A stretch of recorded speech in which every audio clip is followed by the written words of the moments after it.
Non-traditional blood sacrifices may be performed to fulfill a vow, to show appreciation to a deity or the spirits, to unite oneself with the deity, to seek good health, long life, peace, prosperity, growth of crops, bumper yields and harvest, to appease the gods, to seek supernatural protection against sickness, famine, and premature death, and for purification or atoning purposes.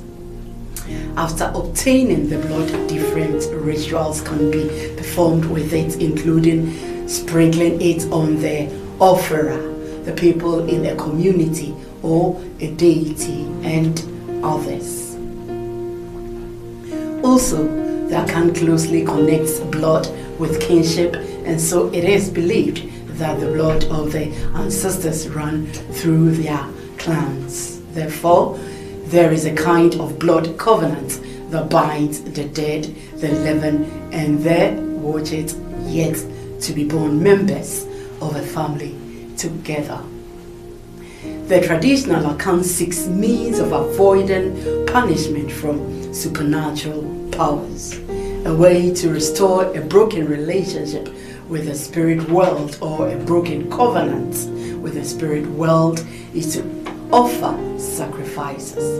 The traditional priest then acts as a mediator in this sacrificial system. The Hebrew word for blood, that is dam, occurs 360 times in the Old Testament with both literal and figurative meanings. The literal use of blood includes its references to the blood of animals. Please see Genesis 37, 31, Exodus 7, 17 following. Or the blood of humans. Please see 1 Kings 22, 35. It may also be used figuratively to mean blood red, that is Joel 2, 31, or murder, 2 Kings 3, 27, 28, 1 Kings 2, 5, 9, 31, 32, 9, 7, 26, Matthew 27, 24.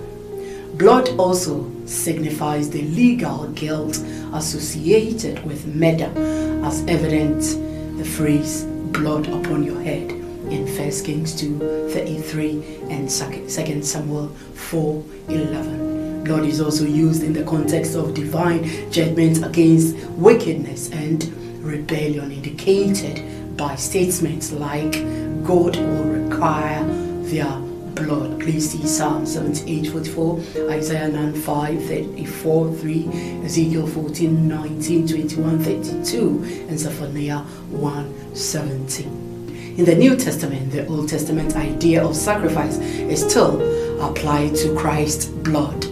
New Testament references to the blood of Christ usually signifies his sacrificial death on the cross. Please see Ephesians 1, 7, 1 Peter 1, 19, Hebrews 9, 14. The expression flesh and blood metaphorically refers to humanity. Please see Matthew 16, 17, John 1, 3, and 1. The most theological significant usage of blood in the present discussion occurs in the context where Christ's blood is the dominant theme. The New Testament uses the Passover cup as a symbol of Christ's blood, referring to his death on the cross. Please see Matthew 26, 28, Mark 14, 24, Luke 22, 20, 1 Corinthians 10, 16, 1 Corinthians 11, 25. In the New Testament, Jesus is seen as the lamb that was slain to take away the sin of the world and to deliver Israel from destruction. 1 Corinthians 5, 7. The New Testament, especially Hebrews 9:13, 10 and 4, 10 verse 4, further makes the point that the old covenant was ineffective and was just a foreshadow of the new covenant inaugurated by the death and resurrection of Christ.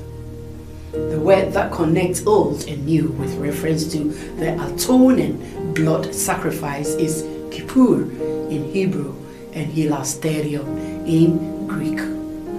Hilasterion refers to two things: either durable votive offerings to the pagan deities that are used to appease them, or the golden mercy seat on top of the Ark of the Covenant. The thematic areas considered include the ineffectiveness of the Old Testament sacrificial system, the superiority of Christ's priesthood, and the superiority and finality of Christ's sacrifice, followed by a brief discussion of key benefits that Christ afforded prekope nyame sofo prekope nyankopon mpatadie prekope, that is Christ's ultimate atoning sacrificing tree, brings to humanity, and more so to the Akan Christian.